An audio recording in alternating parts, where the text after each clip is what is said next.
हर हर महादेव। देवों का देव महादेव जी के चरण में प्रणाम करती हूँ, मेरा प्रणाम स्वीकार हो। माता गौरा पार्वती के चरण में प्रणाम करती हूँ, मेरा प्रणाम स्वीकार हो। गणपति ललनमा के चरण में प्रणाम करती हूँ, मेरा प्रणाम स्वीकार हो। सब गुरु भाई बहनों के चरण में प्रणाम करती हूँ, मेरा प्रणाम स्वीकार हो। गुरु भाई बहना, मैं एक कथा सुनाने जा रही हूँ। इस कथा को पूरा सुनिए और रहस्य जानिए। हर हर महादेव, घर घर महादेव। गुरु भाई बहना, एक राजा थे और एक रानी थी। तो राजा साहब निसंतान थे, उनका कोई पुत्र नहीं था और कोई कन्या भी नहीं थी।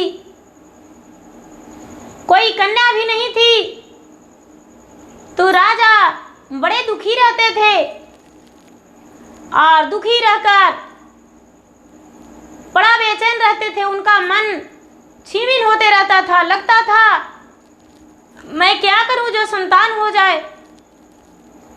राजा को कोई भी अपना बच्चा छूने नहीं देता था।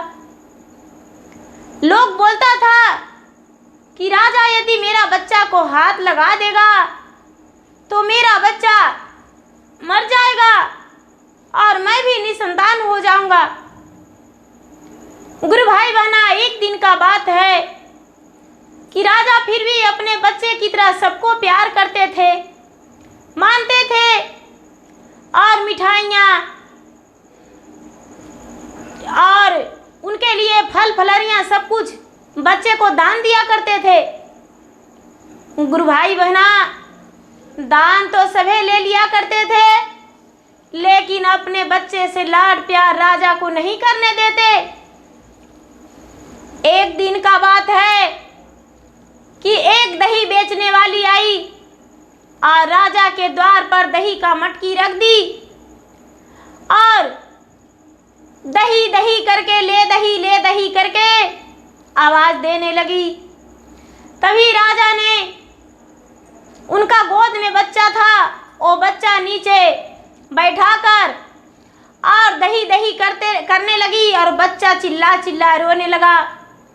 राजा ने अपने महल से निकलकर और दही लेने के लिए एक मटकी लेकर आए, रख दिए और बच्चे को लाड प्यार में घुल मिलकर उसे गोद में उठा लिए।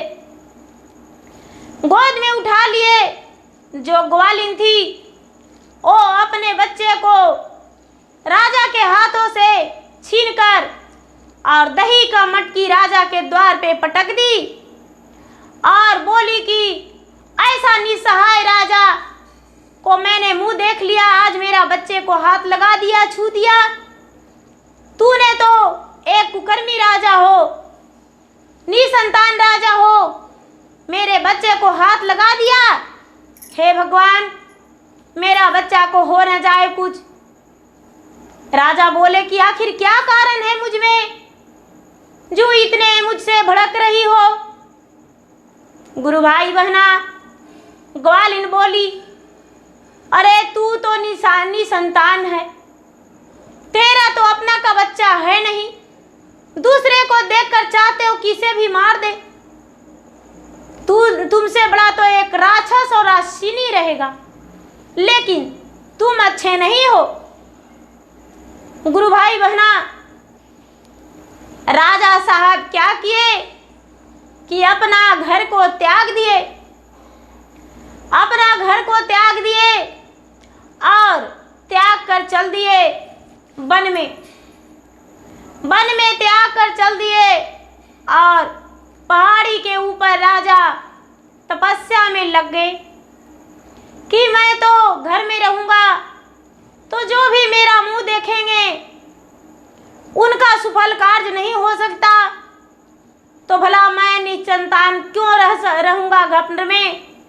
राजपाट त्याग कर रानी को भी छोड़कर और राजा वन में चले गए तपस्या के लिए और तपस्या में राजा बैठ गए। गुरु भाई बहना, बिना अन्न बिना पानी का राजा वन में रहने लगे और तपस्या करने लगे। धीरे धीरे धीरे धीरे धीरे धीरे राजा राजा बेवस्त्र हो गए। उनका तन में एक भी वस्त्र नहीं रहा, कुछ भी नहीं रहा। बड़े बड़े बाल, बड़े बड़े दाढ़ी, बड़े बड़े मूछे, बड़े बड़े नाखून, पूरा हो गया। राजा का शरीर पत्थर में सट गया। उनका क्या धूप, क्या गर्मी, क्या ठंडा, क्या बारिश, पूरा मौसम एक साध्वी की तरह, एक महात्मा की तरह राजा रहने लगे। गुरु भाई बहना, ऐसा ही करते करते करते करते कई वर्ष बीत गया। धीरे धीरे धीरे धीरे राजा का तपस्या में 12 वर्ष बीत गया। जब 12 वर्ष बीत गया तो पार्वती और महादेव दोनों पर्वत पर घूम रहे थे। पर्वत पर घूम रहे थे तो पार्वती का नजर पड़ा और कहने लगे कि महाराज, इस तरफ हम नहीं जा सकते हैं। भोलेनाथ बोले, आखिर क्या है देवी, क्या है, क्या आपने देखा? आप नहीं जानते, एक व्यक्ति है जो बिना वस्त्र का नंगे है और नंगे पहाड़ी पे बैठा हुआ है। हो सकता है उसका मन में कोई गलत आ जाए। नहीं नहीं, हम उधर नहीं जाने वाले हैं। मुझे तो पाप लग गया, उस पर नजर पड़ गया। महादेव कहते हैं, हे देवी, आप नहीं जानते, वो एक राजा है और निसंतान है। उनका एक भी संतान नहीं है और वो तपस्या करने आया है, वन में अपना प्राण त्यागने आया है। लेकिन उनका प्राण कैसे त्याग हो सकता है? वो तो तपस्या में बैठा हुआ है कि मेरा प्राण चला जाए, लेकिन प्राण कैसे जा सकता है? प्राण नहीं जाएगा और वो तपस्या कर रहा है। देवी पार्वती बोले, महाराज, तो आखिर क्या कारण है जो इसका संतान नहीं है? कहने लगे, देवी, इसका संतान इसलिए नहीं है कि ये पिछले जन्म में बहुत गलत कार्य किया है। किसी का पुत्र नहीं समझा।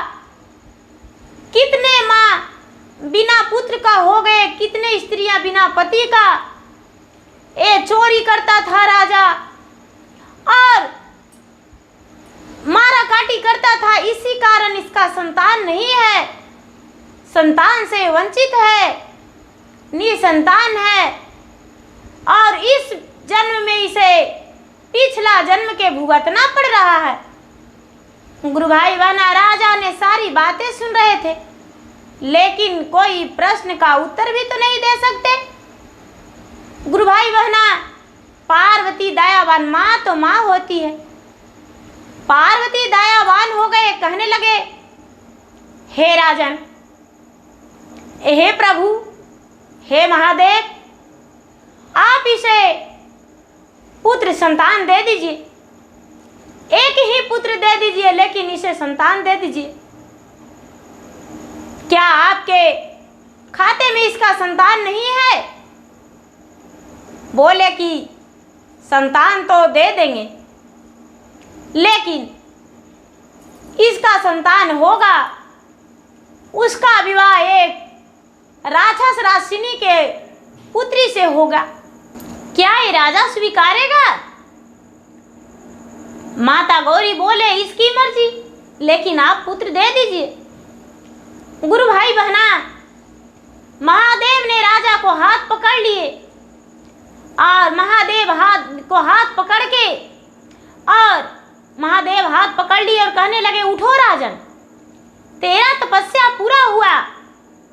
आज से तुम्हें कोई नहीं बोलेगा कि तू निसंतान है। जाओ, 9वें महीने के बाद रानी का गर्भ से एक सुंदर पुत्र जन्म लेगा। जाओ। गुरु भाई बहना, राजा इतना बात सुन खड़े हो गए, लेकिन नंगा वस्त्र कैसे जाता? उनके पास तो कोई वस्त्र नहीं था। महादेव ने क्या किए कि नाग का केचले उनके पास था। राजा के केचुले का वस्त्र बनाकर और पहरा दिए। राजा ने जा रहा है अपना घर, लेकिन गुरु भाई बहना उनका दाढ़ी मूछे तो इतना बड़ा बड़ा हो रहा था कि जमीन में झूल रहा था। उनका बाल जो था बहुत बड़ा बड़ा था। एक बहुत बड़ा विशैला विराट रूप उनका साधु महात्मा का हो गया था। राजा ने अपना घर गए तो रानी ने चीनने से इनकार कर गई, क्योंकि राजा का दाढ़ी मूछे बहुत बड़ा था, सांप के केचले पहने हुए थे।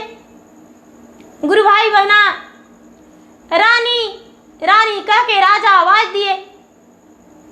रानी के जो भी दरबान थे वो रोक दिए, मना कर दिए कि अंदर नहीं जाना है।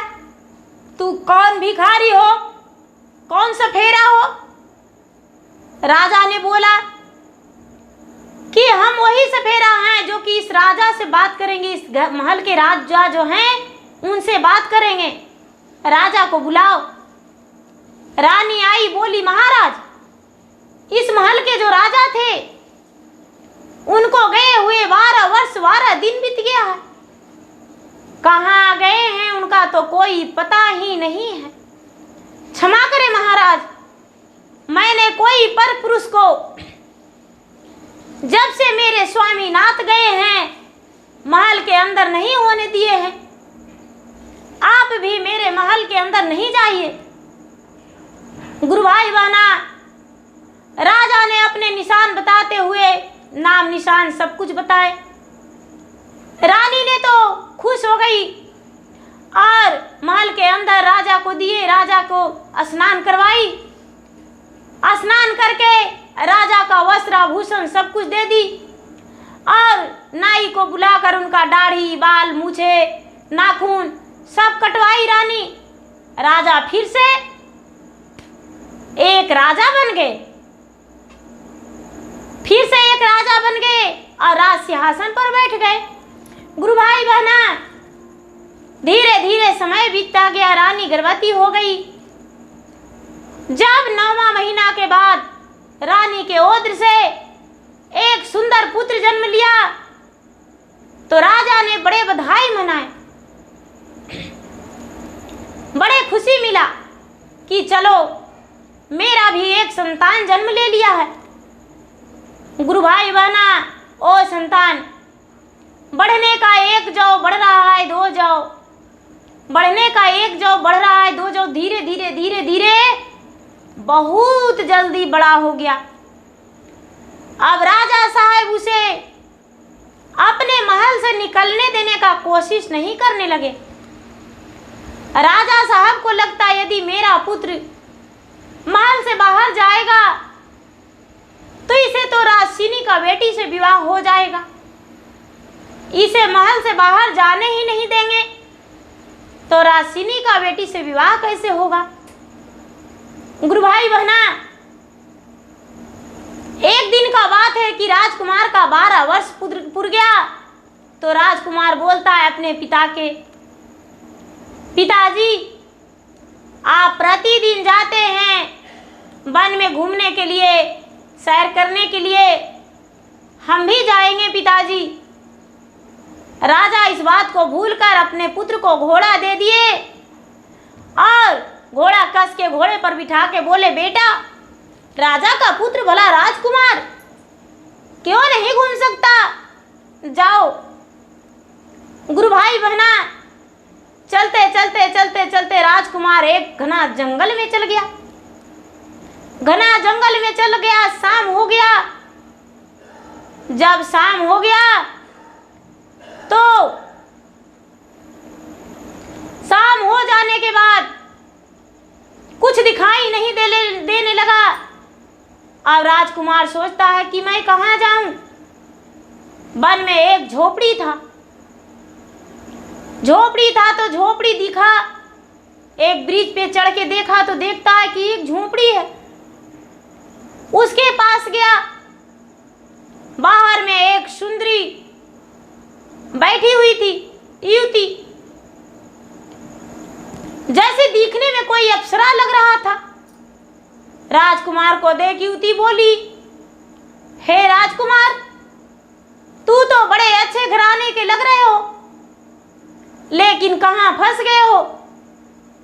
तू तो जहां पर आया है आज तो तेरा प्राण हरण हो जाएगा, आज तो तेरा प्राण नहीं बचेगा।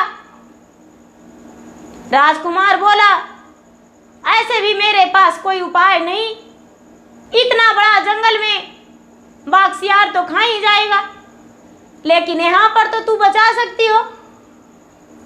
युवती बोली, अरे भाई, मेरे माता पिता एक राक्षस राक्षिनी है, मेरे पिताजी जो हैं राक्षस हैं, मेरे माता राक्षिनी है, तुम्हें खा जाएगी, मेरे पिताजी भी निगल जाएंगे।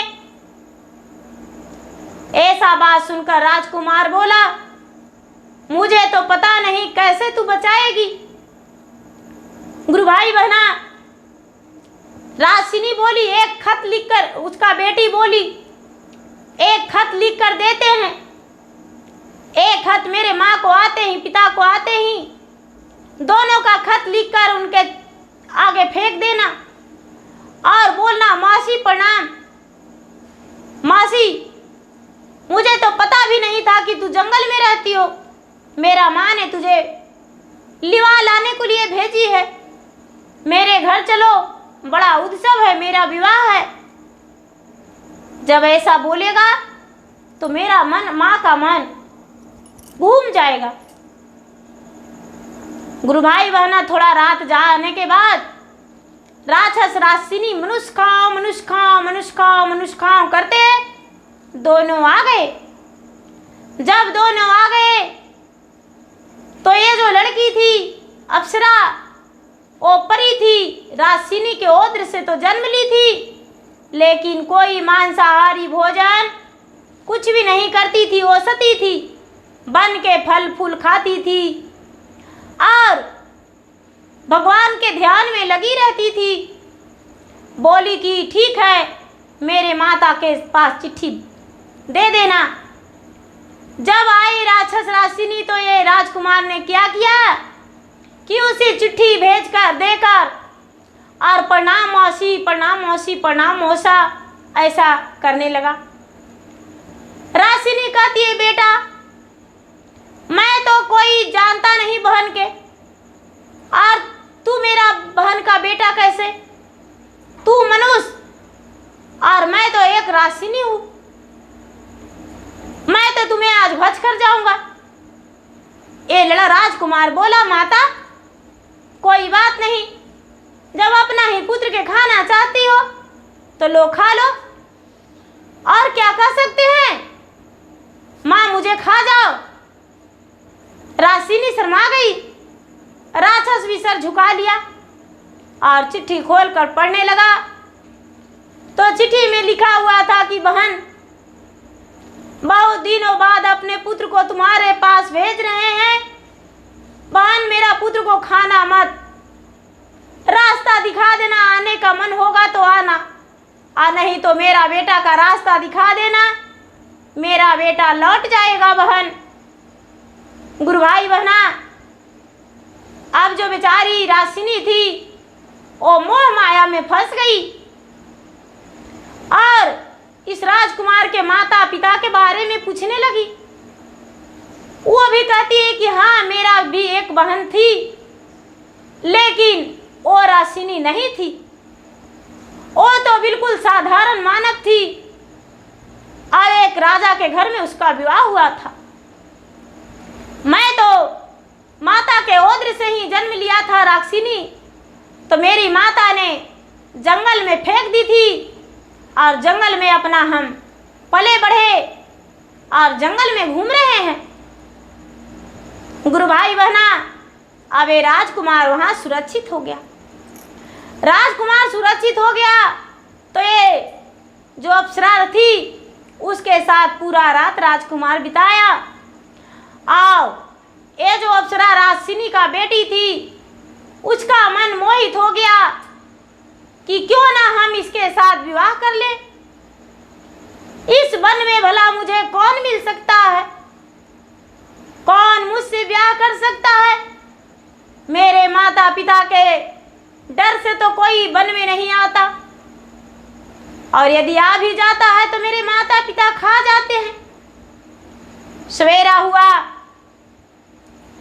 बेचारी रासिनी का बेटी अपने माता पिता से बोली, पिताजी बहुत दिनों बाद एक मनुष्य आया है, इससे मेरा विवाह कर दीजिए। उसके माता पिता बोले, ये तो तुम्हारा मासी का बेटा है। ये जो अप्सरा थी बोली, नहीं नहीं, कोई बात नहीं, दूर का रिश्तेदार होगा, मेरे नजर में तो कोई मासी का बेटा नहीं, मैं तो इसी से प्यार करने लगा हूं और इसी से विवाह करूंगा। गुरु भाई बहना, राजकुमार का भी दिल उस पे उभर गया, खुश हो गया और विवाह करने के लिए मोहित हो गया और बोला कि हम विवाह कर लेंगे आपसे। जो राक्षस राक्षिनी थी पूरा सोमवार रचा दिए जंगल में, और सोमवार रचाकर धूमधाम से ब्याह का तैयारी कर दिए। जब ब्याह का तैयारी कर दिए और ब्याह होने का समय हो गया तो भोलेनाथ से अपने पार्वती कहते हैं कि आपका दिया हुआ पुत्र का तो सचमुच में एक राक्षिनी का बेटी से ब्याह हो रहा है। उनके माता पिता तो वहां नहीं पहुंचे, तो क्या उनके माता पिता बन के हम चल सकते हैं? उनका विधि रीत रवैया निभा सकते हैं और उसका ब्याह भी देख लेंगे और जंगल भी घूम लेंगे और ठंडी ठंडी हवा भी खा लेंगे। भोलेनाथ बोले, तो इसमें देर क्या? माता पार्वती ने क्या किए कि 16 श्रृंगार 32 गहना सुंदर सुंदर साड़ी रासिनी के बेटी के लिए ले लिए और एक रानी का रूप धर लिए और भोलेनाथ एक राजा का रूप धर लिए और वन में आ गए इसके माता पिता बन के, राजकुमार के माता पिता बन के। और लड़की थी जो अप्सरा थी, उसे पता था कि ये कोई राजा कोई रानी नहीं है, स्वयं महादेव आए हैं। नजर पड़ते ही रानी राक्षिनी का बेटी पैर छुई और पैर छूकर मन ही मन बोली कि महाराज, ये तो इनके लिए नहीं मेरे लिए भी आए हैं। मैं थी भाई तो आपका ही पुकारा था, आप भी तो मेरा ही कन्यादान करेंगे, क्योंकि मेरे माता पिता तो एक राक्षस राक्षिनी है। महादेव मन ही मन उसे बोले, बेटी पुत्री, तुम्हारे माता पिता जो हैं वही हैं, राक्षस या राक्षिनी है तो इससे कोई दुख की बात नहीं, उनका तो जन्म वही हुआ था, लेकिन तू तो एक अप्सरा है, उनके यहाँ तुम्हारे लिए शुभ रहेगा।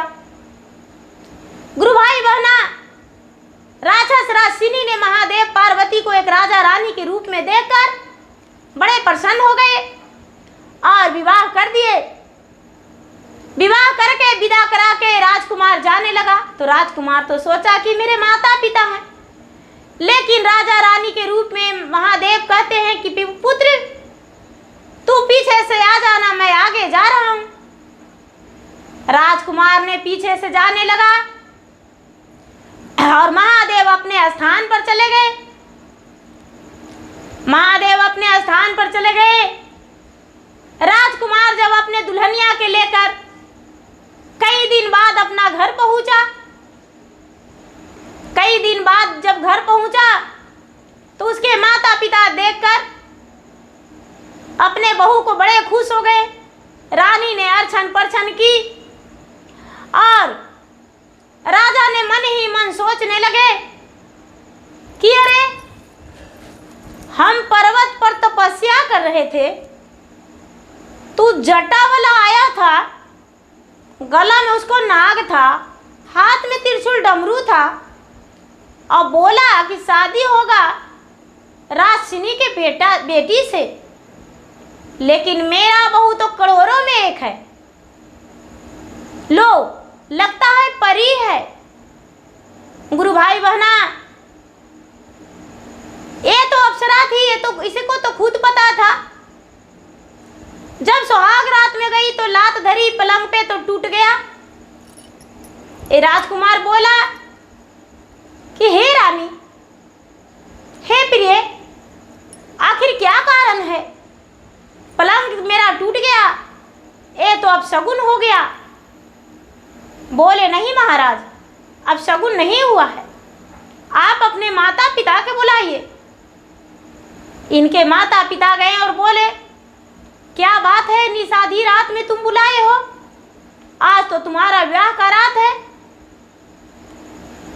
और राजकुमारी जो अप्सरा थी, राशिनी का बेटी, बोली पिताजी, जब हम प्रवेश कर रहे थे मंदिर महल के अंदर तो आपने क्या सोचा था? बेटी कुछ नहीं, बस यही तो सोचे थे कि एक महात्मा जी आए थे पर्वत पर, तो वो जो मुझे वरदान दिए थे कि राशिनी का बेटी से ब्याह होगा आपका बेटा का, तो मेरा बहू तो करोड़ों में एक है। वो कहती है पिताजी अपने पुत्र से पूछिए मैं कौन हूं। उसके पिता पूछे, राजकुमार बोला पिताजी, इसके माता पिता एक बहुत बड़े विषैले भयंकर राक्षस राशिनी है, खड़े मनुष्यों को निगल जाते थे, उनका बेटी है। मैंने तो एक रिश्ता बनाकर और इससे ब्याह करके लाया हूं। राजा ने कुछ भी नहीं बोले और खुश होकर अपना बहू को स्वीकार लिए और महादेव का जय जयकार किए और बोले हे महादेव, आपका लीला अपरंपार है, आप जो करते हैं वही सच होता है, मैं गलत आप सच। हे महादेव भोले दानी, आपसे बड़ा संसार में कोई नहीं, आप दानी में दानी महादानी हैं, देवों में देव महादेव हैं। हे प्रभु,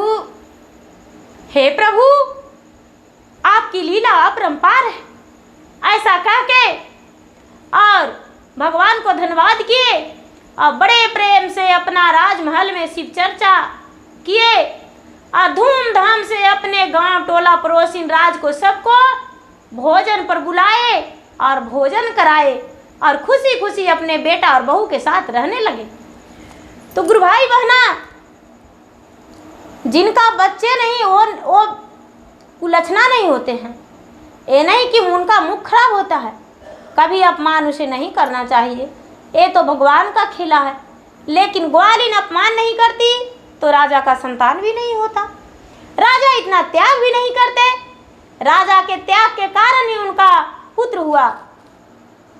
राजा त्याग किए तभी तो पुत्रवान हुए। गुरु भाई बहना, सबसे बड़ा त्याग होता है, त्याग से बड़ा कुछ नहीं। तो गुरु भाई बहना, मेरा वीडियो अच्छा लगे तो इसे लाइक कीजिए, शेयर कीजिए, सब्सक्राइब कीजिए। और मैं इंस्टाग्राम पे भी हूँ, मैं फेसबुक पे भी हूँ, मेरा इंस्टाग्राम पे फॉलो कीजिए, फेसबुक पे फॉलो कीजिए, लाइक कीजिए, शेयर कीजिए और यूट्यूब पर कमेंट बॉक्स में हर हर महादेव जरूर लिखिए। धन्यवाद। हर हर महादेव, घर घर महादेव।